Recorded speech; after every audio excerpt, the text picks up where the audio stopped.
this prejudice with respect to our police. No, I don't support defunding the police. Right now, our police, in many cases, are afraid to do anything. Everybody's trying to shame us into being embarrassed about our profession. There is a war on cops. Anybody who doesn't see that clearly is not paying attention to the statistics.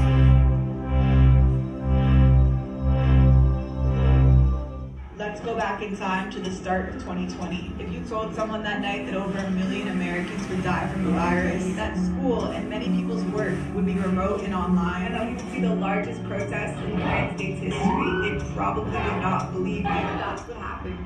On March 13th, 2020, seemingly overnight, society shut down in New York City. The streets became empty, people cleared out store shelves, bought toilet paper in excess, and hoarded food. No one really knew how the virus worked, but rumors and misinformation spread rampant. At the time, the federal government was denying the virus was even a threat. People in the richest neighborhoods were leaving New York City while everyone else had no choice but to stay behind and witness the devastation of New York City, which was becoming the epicenter of the pandemic. Each day, there were new reports of hospitals completely overrun, bodies of dead COVID patients being stored in freezers and mass graves, and makeshift hospitals being set up in Central Park. New York Governor Andrew Cuomo became the self-proclaimed face of the pandemic response, holding daily press conferences that won an Emmy. All while he was quietly manipulating the COVID death count and getting special treatment and testing for his family. People have taken it upon themselves to stop the spread of the virus and comfort each other. People took to social media in a new way to share their feelings during this period of shared isolation. While everyone was at home trying to stop the spread of the virus, it became clear that one particular group of people was ignoring public health protocols. Do your part, stay 6 feet apart on the back of their cars. They never stay 6 feet apart and they never wear masks. The media began speculating about this apparent double standard and people were rightfully pissed. It became more and more clear that this was a systemic issue when stories started coming out about how COVID was ripping through the NYPD. Casualties among police are mounting, especially in cities where the coronavirus is spreading quickly.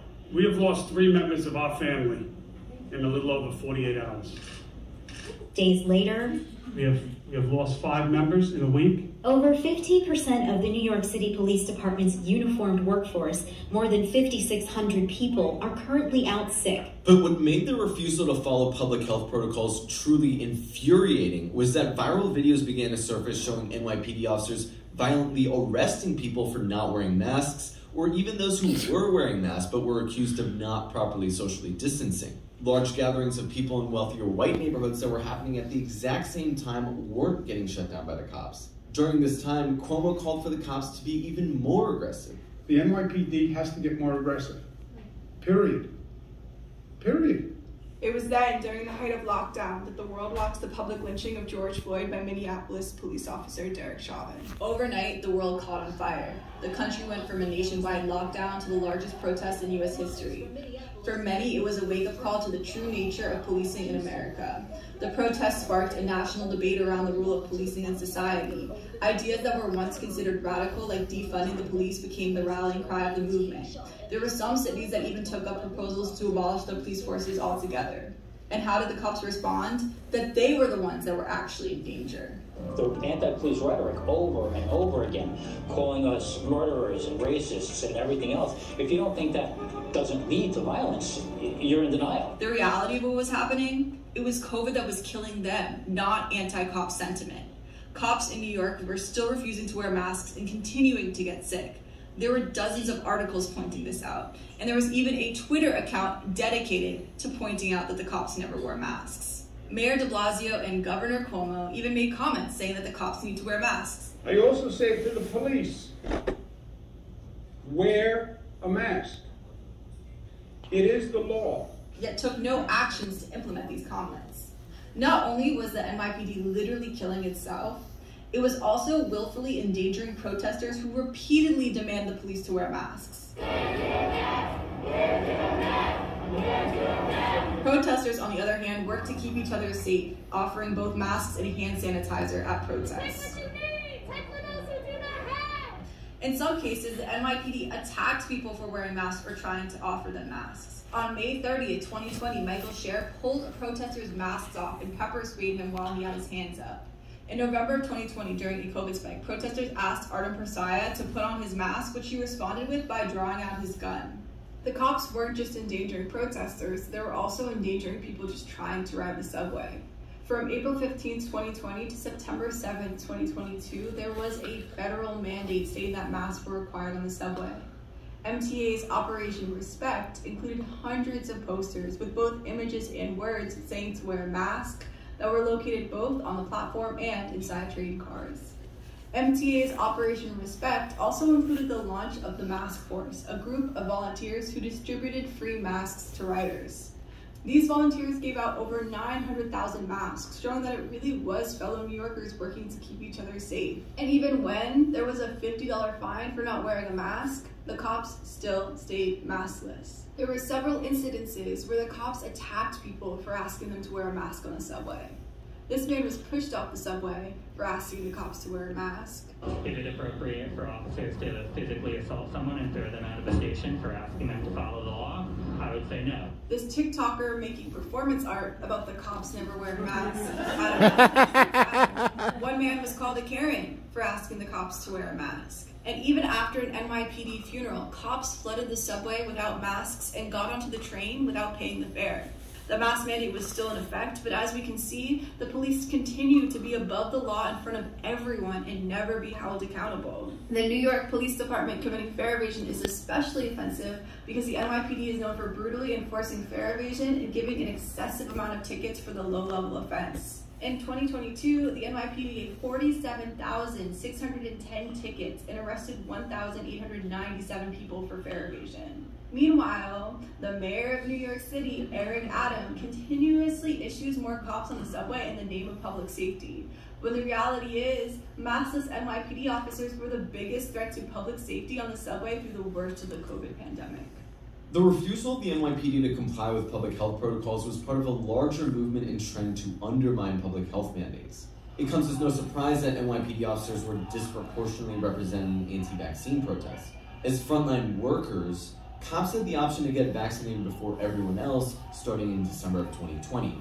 Yet by late July of 2021, the vaccination rate in the NYPD was a remarkably low 43%.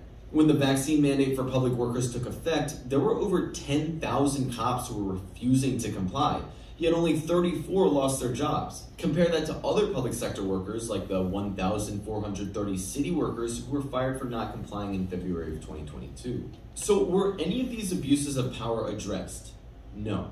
John Mastronardi, the maskless NYPD commander that arrested people for allegedly violating social distancing measures, was never disciplined for his actions and made $208,000 last year. Michael Scher, the NYPD officer who pulled off a protester's mask, pepper sprayed him and then bragged about it, was suspended for 30 days without pay, but was quickly brought back on the force and made $111,000 last year. Artem Persayev, the NYPD officer who pulled a gun on protesters for demanding he wear a mask, still works for the NYPD and made $117,000 last year. Elias Nikas, who oversaw dozens of illegal arrests at New York City protests, got a promotion to inspector for his work and made $218,000 last year. The abuse of the police was documented by protesters, journalists, and bystanders, and seen around the world through social media. But the police were never held accountable.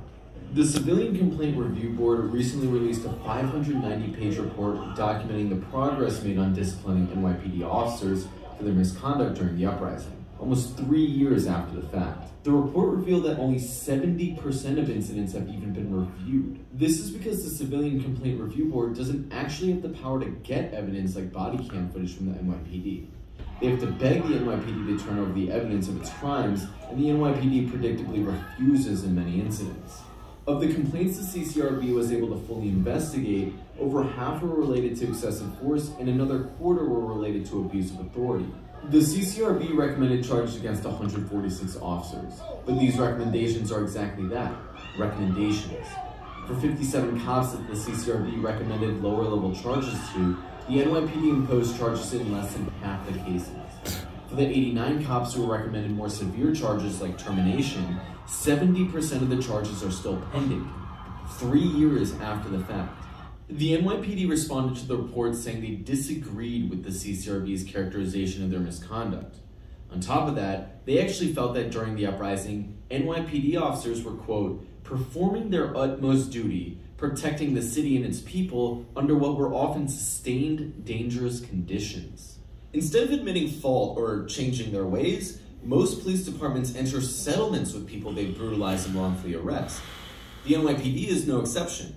In fiscal year 2020, the NYPD spent $209 million paying people what amounts to hush money for the crimes the NYPD committed. In fiscal year 2021, that number was $206 million. Police misconduct is so rampant that the NYPD receives an annual budget just for these payments. On top of this, COVID deaths among police officers are being counted as frontline deaths, making it seem like these cops are dying in firefights. Of the hundreds of members of law enforcement who died in the line of duty during the pandemic, nearly 2/3 succumbed to COVID-19. Why does this all matter? Because after a historic turnout and protests demanding to defund the police, they were funded even more. We should all agree the answer is not to defund the police, it's to fund the police. Boo! In New York City, the NYPD's $10.8 billion budget was not cut, while the school's budget was cut $215 million, around the same amount of money that the NYPD spend just on settlements. And since 2020, police killings have continued to go up, reaching a record high in 2022. I really wonder how history will be remembered. Will people remember that during an uprising, the NYPD were able to brutalize protesters in front of the whole world and never be held accountable? That the people's cry to defund the police resulted in them being funded even more? Will it be remembered that during a global pandemic where over 45,000 people in New York City alone died from COVID, the police refused to wear masks and were able to be above a mask mandate that technically they were supposed to enforce? So let it not be erased in history that there was an uprising, that there was a global pandemic, and that during that time, the New York Police Department proved to be the most unessential worker, keeping nobody safe and being nothing more than pigs above a mandate. Hey.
Believe this prejudice with respect to our police.